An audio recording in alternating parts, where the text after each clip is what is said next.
Bonjour et bienvenue. Aujourd'hui, on va s'attaquer à une question qui a l'air toute simple, mais qui est en fait un véritable abîme. Comment est-ce qu'on pense? Vaste question en effet.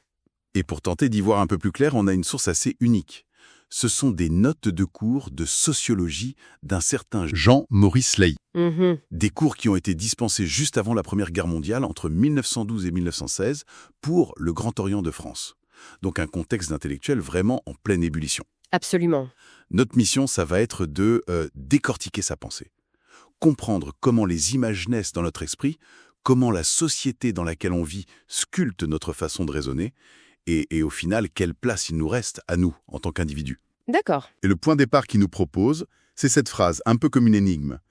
Penser, c'est apercevoir des rapports entre les choses, même en leur absence. Ah ouais, c'est une définition très active de la pensée. Ce n'est pas juste de l'enregistrement d'infos.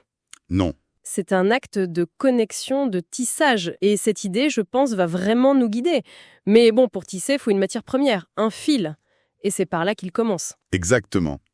Et ce fil, cette matière première, Laï, il appelle ça la représentation. La représentation. Alors qu'est-ce que c'est? En gros, c'est l'image mentale qu'on se fait des choses. Le monde n'est pas physiquement dans notre cerveau, il y est représenté. C'est une évidence, mais c'est important de le poser. Voilà. Il prend l'exemple tout simple de la table. On en voit une, son image s'imprime dans notre esprit.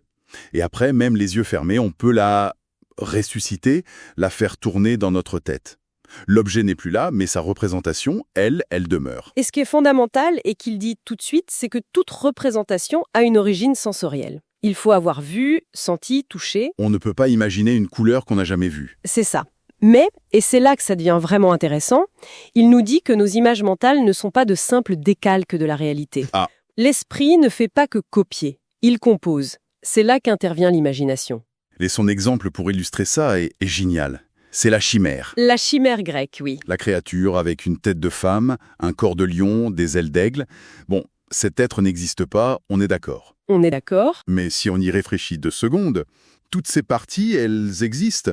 On a déjà vu une femme, un lion, des ailes. La chimère, ce n'est qu'un assemblage, un remix d'expériences bien réelles. C'est exactement ça. Mais attendez, ça veut dire que même l'imagination la plus folle est en fait moins libre qu'on ne le croit, qu'elle ne fait que recombiner des briques que le réel nous a déjà données. C'est l'idée vertigineuse qu'il avance. Il a une phrase très forte pour ça. L'homme, en effet, ne tire rien du néant. Rien du néant. Même nos créations les plus folles, les dieux, les monstres, ce sont des constructions à partir du connu. Un dieu mi-homme, mi-taureau, c'est un assemblage. Un humain qui vole, c'est une capacité humaine augmentée. Ce n'est jamais une création purement ex nihilo. D'accord. Mais alors, ça pose une question essentielle. Si notre esprit mélange des représentations fidèles, comme la table, et des constructions, comme la chimère, comment on fait le tri? Qu'est-ce qui donne de la valeur à une image mentale? Et là, Laï propose un critère unique, presque brutal. Ah oui? L'expérience. Le seul arbitre, c'est la confrontation au réel. Est-ce que ma représentation est vérifiable? Pour illustrer, il oppose 2 grandes visions de l'origine du monde. D'un côté, le récit de la Genèse, une représentation imaginaire, très belle, très puissante, mais invérifiable. C'est un acte de foi. D'accord. De l'autre, l'hypothèse de l'astronome Laplace sur la formation du système solaire. C'est une représentation scientifique. On peut la tester, la critiquer, l'affiner avec des observations. C'est un acte de connaissance. Ok, le critère de l'expérience, c'est clair. Sauf que, dans la vie de tous les jours, on ne vérifie quasiment rien par nous-mêmes. C'est vrai. Personne ici n'a fait l'expérience directe de l'existence de Napoléon ou de la structure d'un atome. On accepte une quantité énorme de représentations qui nous viennent des autres, de la société. Et c'est là qu'on bascule.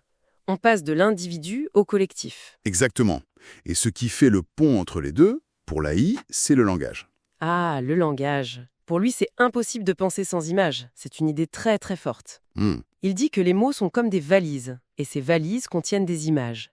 Avec le temps, par économie mentale, on utilise la valise sans forcément l'ouvrir à chaque fois. Mais l'image est toujours dedans. Elle est toujours là, prête à être réactivée. L'exemple qu'il donne avec le mot panique est tellement parlant. Aujourd'hui, pour nous, la panique, c'est une terreur intense, un concept. Oui, c'est abstrait. Mais pour un grec de l'Antiquité, le mot panikos évoquait tout de suite le dieu Pan, cette créature des forêts qui provoquait des peurs soudaines. Le mot n'était pas un concept, c'était une scène, un mythe entier contenu dans un mot. C'est une excellente illustration. Mais est-ce que c'est toujours vrai pour un mot comme panique, d'accord? Mais si on prend un terme très moderne, très abstrait, je sais pas moi, entropie ou capitalisme, Capitalisme, oui. est-ce que l'image originelle n'a pas été complètement dévorée, en quelque sorte, par le concept? C'est une question. C'est une bonne question. Plailly dirait sans doute que même là, il y a des métaphores, des images cachées. Mais ce qui est certain, pour lui, c'est que le langage est un fait social au plus haut degré. Chaque langue est un miroir des croyances d'un peuple. Et ça va encore plus loin, ce n'est pas seulement le contenu de nos pensées qui est social, c'est la structure même, la logique. Ah, là, on touche au point le plus radical de sa pensée. C'est peut-être l'idée la plus déroutante du texte, oui. La logique ne serait pas universelle. Exactement. On a tendance à penser que la logique, c'est comme les maths, c'est pareil pour tout le monde. Plailly nous dit non, pas du tout. Et il s'appuie sur des exemples ethnographiques de son époque qui sont assez frappants. Oui, ils sont là pour nous faire sentir ce vertige. Le premier, c'est celui des aborigènes d'Australie, du clan du corbeau. Pour eux, la pluie, la grêle, certaines plantes, ce ne sont pas des phénomènes météo ou botaniques. Non. Ils sont des corbeaux. Ils les classent dans la même catégorie. Pour notre logique, c'est absurde. Un nuage n'est pas un oiseau. Bien sûr. Mais pour leur logique, c'est évident, parce qu'ils perçoivent en eux un principe commun, une même essence. Et l'autre exemple, c'est celui des classifications chinoises traditionnelles. On peut trouver dans la même case une note de musique, une planète, une couleur et une qualité morale. C'est fou. Qu'est-ce qui les relie? Pas une propriété physique, plutôt une sorte d'harmonie, de correspondance symbolique, qui pour nous est opaque. Le point vertigineux, c'est pas juste que leur classement est différent. C'est que leur réalité perçue est différente. Voilà, si la pluie a un corbeau, alors le rapport au monde change complètement. Ce n'est plus un rapport de cause à effet, c'est un rapport de parenté. Ça change tout. C'est énorme en fait.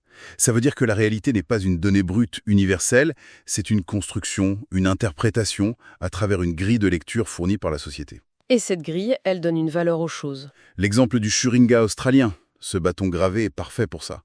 C'est un objet tellement spécifique à leur culture qu'on n'a même pas de mots pour le traduire. C'est un objet sacré dont le nom ne peut être que murmuré. Sa valeur, son statut, tout est défini par le groupe. D'accord. Donc, on a bouclé la boucle. La société nous donne les images via le langage, elle leur donne une valeur via les traditions. Et elle nous donne la logique pour les assembler. Le cadre est posé. Et il a l'air incroyablement contraignant. Oui, et c'est la question qui vient tout de suite après. Si tout nous est donné, les mots, la logique, qu'est-ce qu'il reste de nous? Est-ce qu'on est juste des automates programmés pour penser selon des règles préétablies? C'est la question fondamentale. Et la réponse de Laïs, c'est un non très clair. Il dit que personne n'applique la règle sociale de façon mécanique. Il y a toujours une interprétation, une marge. Et c'est là que l'individu existe. C'est là que l'individu existe et que le changement devient possible. C'est le champ de bataille de la morale. Il prend des exemples historiques très forts pour ça. Socrate, Jésus, le Bouddha. Oui, Qu'est-ce qu'ils ont fait au fond? Ils ont tous protesté au nom de la conscience individuelle contre la morale de leur époque. Quand Jésus dit à ses disciples qu'ils peuvent ne pas respecter le sabbat, il oppose son jugement personnel à une loi collective millénaire. C'est un acte de rupture. L'individu peut donc défier la société. Mais attention, ça ne garantit pas le succès. Non, bien sûr. Il ne suffit pas de décréter une nouvelle morale. Laï décrit un processus de validation sociale, presque darwinien. L'idée nouvelle est d'abord testée dans l'entourage proche. Le milieu de culture, comme il dit. Exactement. Si le groupe l'adopte, elle a une chance de se diffuser. Sinon, elle meurt. Il en tire une loi avérinienne. La valeur d'une nouvelle morale est en raison directe de son extension. Plus elle se répand, plus elle est validée. Et pour montrer les limites de ce pouvoir individuel, il donne des contre-exemples fascinants. Différentes manières d'échouer. Il y a d'abord l'échec total, par l'absurde. C'est le cas de Simon le Stylite. Voilà, cet ascète qui a passé des décennies sur une colonne en Syrie. C'est l'exemple parfait de l'échec par déconnexion. Sa morale n'offrait aucune solution aux problèmes concrets des gens. C'était une performance individuelle, pas un projet de société. C'est ça. On ne peut pas tous vivre sur une colonne. Une moraine doit être vivable. Ensuite, il y a l'échec du groupe qui s'isole, qui devient trop radical. L'histoire de Jean de Leyde et des anabaptistes de Münster. Au XVIe siècle, oui.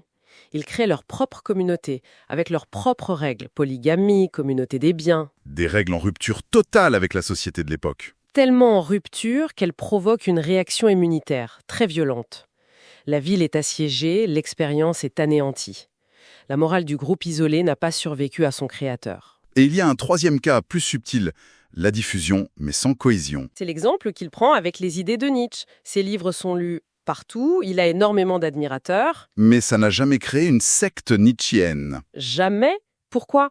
Parce que ces idées sont trop aristocratiques, trop individualistes pour servir de ciment à un vrai groupe social.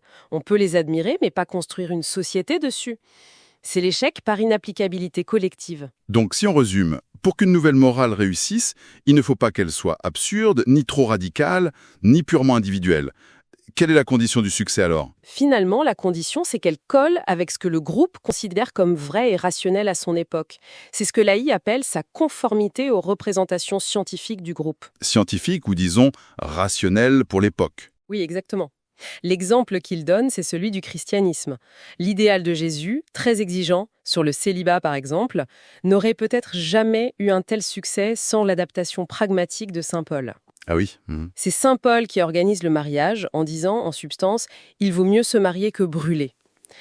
Il a rendu la morale compatible avec les exigences de la vie en société, il l'a rendue raisonnable. C'est une idée très forte ça. L'innovation morale doit s'ancrer dans une rationalité partagée pour pouvoir s'étendre. On a fait tout le chemin. Oui. On est parti de l'image dans notre tête, on a vu comment le groupe la façonne, et on a compris comment l'individu peut tenter de changer les règles. Ce qui nous amène à la définition finale de la morale, selon Laïe. Oui, c'est la synthèse de tout son raisonnement. Pour lui, la morale, c'est, je cite, « un idéal d'action élaboré par la société et sanctionné par elle, que l'individu peut modifier dans la mesure où l'idéal qu'il crée n'est pas en contradiction avec les représentations scientifiques du groupe. » On retrouve tout. La pression du collectif, la sanction sociale, mais aussi cette fenêtre pour l'initiative individuelle. À condition qu'elle soit jugée rationnelle, scientifique par les autres.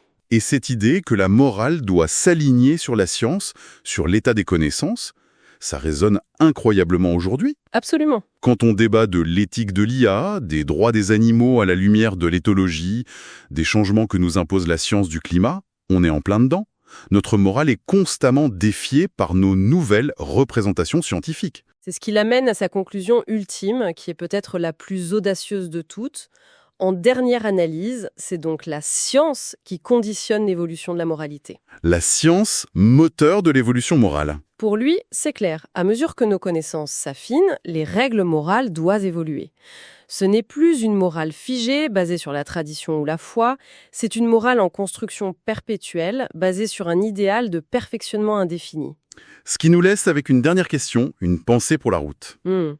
Si la science est bien le moteur de l'évolution morale, et que la science elle-même, par définition, est toujours en mouvement, remettant sans cesse en cause ses propres vérités, est-ce que ça signifie qu'une morale vraiment stable, universelle, est une illusion, et que notre idéal, au fond, doit être d'accepter de vivre avec une morale toujours en mouvement ?